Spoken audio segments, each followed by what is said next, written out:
The meaning of Kathina offering.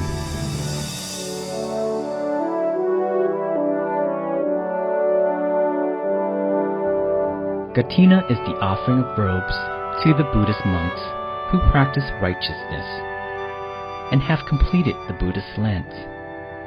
It is a great merit-making occasion for lay devotees, and it earns them tremendous fruit of merit. But before we mention the fruit of merit, let's learn about the meaning of Kathina. Kathina means an embroidery frame that is used to hold the cloth in place. It can be rectangular or round. Once the cloth is held in place, sewing is then facilitated. Another meaning of Kathina is the offering of robes to the Buddhist monks who have completed the Buddhist Lent. Kathina offering is the respectful offering of robes to any Buddhist monk in the temple.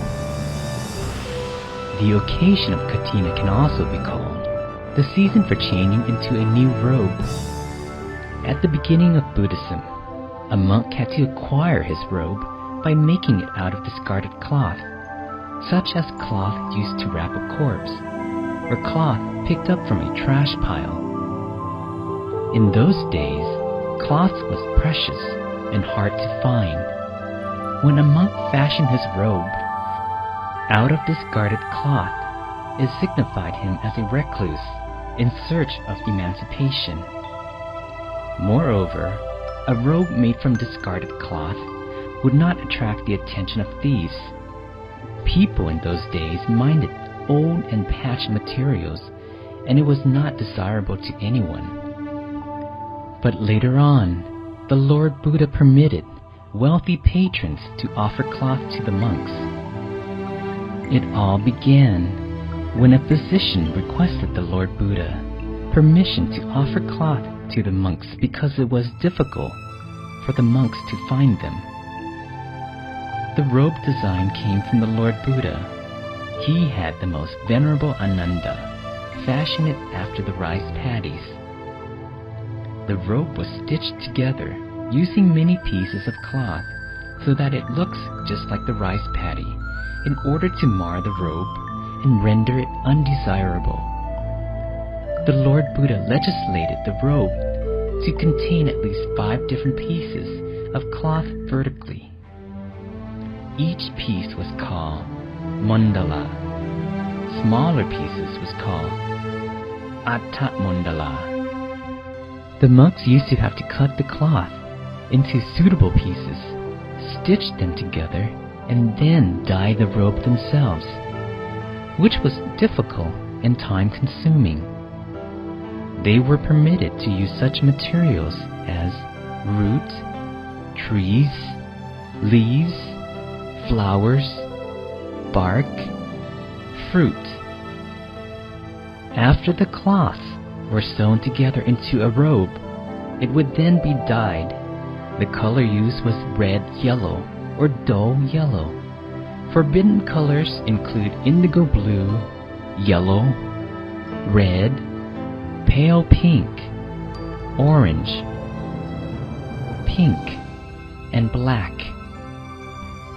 The monks had to consider the robe before using it. They had to reflect upon the purpose and the use of the robe before donning it. Once the ritual was completed, the monks would use the robe and take care of it very well, because the robe was considered the victory flag of the Arahats. Once the monks received the new robe, the old robe would be used for other purposes, such as lining the ceiling. The old ceiling liner would then be used as a bed sheet. The old bed sheet would be used as a floor cover. The old floor cover would be used as a floor mat. The old floor mat would be used as a dust cloth. The old dust cloth would be pounded and mixed with clay to coat the wall of the monk's abode. Therefore, the offered robes are used for many purposes, and the offering of robes earn the donor great merit. The history of Kathina offering is as follows. Once, while our Lord Buddha was staying at the Jetawon temple in Savatthi, there were 30 monks from Bhattayarat who were on their way to see the Lord Buddha at the Jetawon temple in Savatthi. They had just reached the town of Saked, not too far from Savatthi, when the Buddhist Lent was upon them, and they had to stay put where they were. The monks regretted the fact that they were only less than 100 kilometers away from the Lord Buddha, but could not go and see him. After the Buddhist Lent, the monk renewed the pledge to support one another. It was still raining quite heavily after the Buddhist Lent, making the ground very muddy. The monks hurried to continue their travel to have an audience with the Lord Buddha. As a result, their worn-out robes became torn, wet, and dirty. It was a difficult trek to Jetawon temple. As soon as they reached the temple, they went immediately to see the Lord Buddha with their wet and dirty robes. The Lord Buddha asked the monks about their living conditions and their health. He wanted to know how they spent their Buddhist Lent, and whether they were harmonious and able to go for alms. The monks answered that they were well enough and were able to live quite comfortably. They told him that they had lived peacefully with one another and received sufficient alms from the people. The Lord Buddha noticed their torn robes and allowed them to accept new ones from lay devotees within a short period of 1 month after the Buddhist Lent. After receiving the new robes, the monks were allowed to travel to a quiet and peaceful place for the purpose of practicing meditation, without having to ask for permission, to travel without the complete set of robes, to dine with other monks at the same table or in a group, to accept additional offering of robes, to keep extra robes from the monks' own use without having to make them available to other monks.